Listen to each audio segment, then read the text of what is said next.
كلنا يا منان كريما الله الله واحشرنا معهما في القيامة من ضعيف فاكر بن ناصري أهو محتاج حضرنا بالحاضري. نعم، أهلا وسهلا ومرحبا.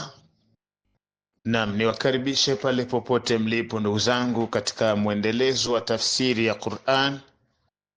Na bila shaka katika matelezo na maamba yetu twajalli katika suratul Ikhlas, na aya ambayo tulifika ni Allahu Samad katika jumla ya ayati zinazopatikana katika suratul Ikhlas. Allah subhanahu wa ta'ala lahu sifatu samad, ana sifa ya almaqsudu fil hawaiji ala dawami. Mola subhanahu wa ta'ala ana sifa ya kukusudiwa kwenye kila haja za wanadamu juu ya maisha yetu yote. Yahtaju ilayhi alkhalq, viumbe vinahitajia kwake kila kitu, msaada wake. Wa huwa mustaghni, na yeye ni mwenye mustaghni, ni mwenye kujiepusha, ni mwenye kujikwesesha, kwa maana aliyejiepusha anil alamin, kutotaka msaada kwa viumbe vyake. Mustaghni anil alamin, kutotoka msaada kwa viumbe vyake. Al-Allama Al-Alusi anatuambia neno as-samadu ni as-sayyidu alladhi laysa fawqahu ahad, ni bosi ambaye hana wa juu yake yeyote, ndio as-samad. Kwa hiyo tukisema Allahu samad, Mwenyezi Mungu ndio sayyid ambaye hakuna juu yake yeyote. Alladhi yasmadu ilayhi ay yalja ilayhi, sayyid ambaye anayetegemewa na watu. Annasu fi hawaijihim wa umurihim, watu watamuhitajia yeye kwenye mambo yao, lakini pia na haja zao mbalimbali. Lam yalid, hakuwahi kuzaa Mwenyezi Mungu. Ay lam yattakhidh waladan, hakuwahi pata mtoto. Walaysa lahu abna wa bana, hana watoto wa kiume wala mabinti Mwenyezi Mungu subhanahu wa ta'ala. Fakama huwa, kama ambavyo yeye Mwenyezi Mungu ni mutasifun bil kamalati, asifika na ukamilifu. Munazzahu anil naqais, lakini pia ameepukana na mapungufu sawa mbalimbali, hana mapungufu. Sasa unakuja kuona mufassiruna wanatuambia aya hii sawa ni raddun ala, ni raddi juu ya kila ambaye man ja'ala Allah waladan, kwamba yule atakayekuwa amemjalia Mwenyezi Mungu mtoto, Allah ameshakanusha kusema lam yalid. Kama mfano alyahudi fi qawlihim, waliposema Uzair ibn Allah, Mwenyezi Mungu kashakataa, hana mtoto, kwamba Uzair sio mtoto wa Allah subhanahu wa ta'ala. Manaswara wao katika kaulihim walisemaje? Almasihu ibn Allah, kwamba Masihu ambaye ni Isa alayhi salatu wasalam ni mtoto wa Mwenyezi Mungu.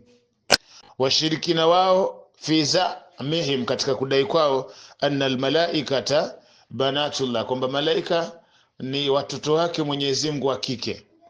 Kwa Mwenyezi Mungu amekataa kwamba lam yalid, hakuna sawa alaka ya aina yoyote na nasul ishara kwamba Mwenyezi Mungu ana mtoto kupitia adilla na raddi kama hizo. Faradda Allah ta'ala ala jami'i, Mwenyezi Mungu akawarejesha wote wafahamu kwamba sawa fi annahu laysa lahu waladan, kuwa ndani ya Mwenyezi Mungu subhanahu wa ta'ala hana mtoto. Lianna alwalada la budda an yakuna min jinsi walidi, kwani mtoto lazima awe kwa namna ya jinsi ya mzazi. Wallahu subhanahu wa ta'ala azaliyun qadim, Mwenyezi Mungu wallahi Mwenyezi Mungu subhanahu wa ta'ala ni watangu, lakini pia ni azali, watangu na ni wa mwanzo. Laisa kamithlihi shay'un, hana mfano wa chochote. Fala yumkin an yakuna lahu waladan, haiwezekani Mwenyezi Mungu kuwa ana mtoto.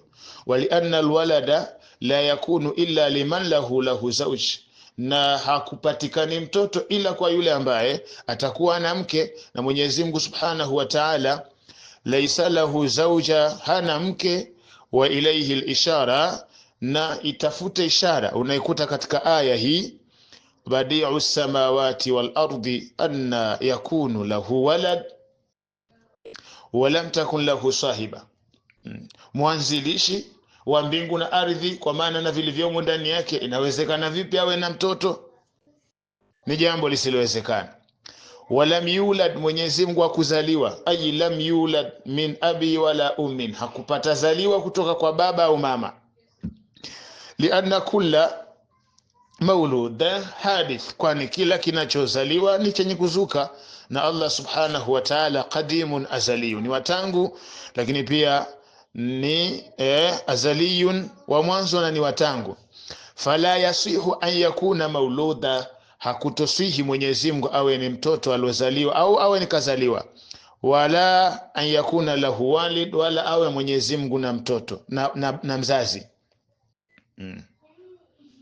Kwa hiyo nafata al-aya imekuja kukanusha anhu, kutokana na Mwenyezi Mungu ni ihatatu nasabin, kule kuwa Mwenyezi Mungu hana unasabu wowote, sawa, min jami'il jihad, katika namna yoyote, kuwa amezaa, hajazaliwa, kuwa hana mtoto, wala hana baba wala hana mama. Aya hiyo fa huwa al-awwalu alladhi la ibtidaa liwujudi, ndio mwanzo ambaye hakuna, sawa, umwanzo wa kuwepo kwake. Yani Mwenyezi Mungu hana umwanzo wa kuwepo kwake. Al-qadimu alladhi kana, aliyewatangu ambaye alikuwa, walam yakun ma'ahu shay'un ghairu, na hapakuwa na kingine chochote kabla yake. Kwa hiyo Mwenyezi Mungu anabaki katika sifa ile ile. Ndiko pale tunapoambia watu Mwenyezi Mungu yupo, lakini zile manasibi za jihati, kwamba anaweza kuwa juu sasa au yuko arshini, ni jambo ambalo ni muhali katika sifa ya Mwenyezi Mungu kuwa anabadilika. Yeye alikuwepo kabla ya kuwepo chochote duniani. Kabla, sasa iweje leo umpeleke juu? Zile aya ambazo watu wanazisoma kimakosa huwa hazina maana hiyo. Kwa hiyo watu wanatafsiri aya ambayo huwa haina maana hiyo. Isti'la sio sifa ya istiwa'i adhati ya Allah Subhanahu wa Ta'ala ala al-arshi. Mwenyezi Mungu utawala wake ndipo uliko arshini, sio kwa dhati yake yeye kama yeye yuko arshini. Ar-Rahmanu ala al-arshi istawa, bimaana isti'la ni kutawala, sio kwa maana kukaa makazi na nini kama wanavyodai watu wengine. La, mambo hayawezi kwenda hivyo. La sivyo huyu Mungu atakuwa anabadilika au anahama kabla ya kuwepo hapo juu. Utuambie alikuwa sehemu gani ndiko sasa akawepo hapo juu? Na hizi sehemu kaziumba yeye. Kabla ya kuwepo sehemu alikuwepo. Kwa hiyo ni mustaghni anil alamin, hahitaji uwepo wake iwe ni ndani ya sehemu au nje ya sehemu, juu ya sehemu au katikati ya sehemu. Kwa hiyo watu wao wanaelewa vizuri masala haya.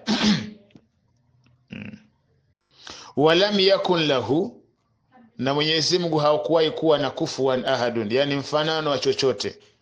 Mathilun, walaysa lahu jalla wa ala mathilun, hana mfano Mwenyezi Mungu Subhanahu wa Ta'ala, wala nadhiru, wala wa kulinganishwa naye, wala shabihan ahadun min khalqi, wala kufanana na kiumbe chochote katika viumbe vyake.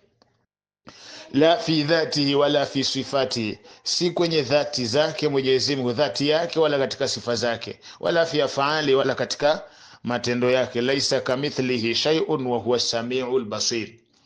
Kwa hiyo muktadha wa hali unakwenda kutuhubishia maana ambayo ni mustaqilla li Maula Subhanahu wa Ta'ala, kulingana na sifati mbalimbali ambazo pengine unaweza ukasijali katika uungu wa Mwenyezi Mungu Subhanahu wa Ta'ala. Hii ni suratul Ikhlas. Insha Allah Mwenyezi Mungu akituwezesha, tutakwenda tena katika sura inayofuata baada ya suratul Ikhlas. Tunaingia katika suratul Lahab, tabbat yada, tunakwenda mpaka tunamaliza juzuu amma. Wassalamu alaikum.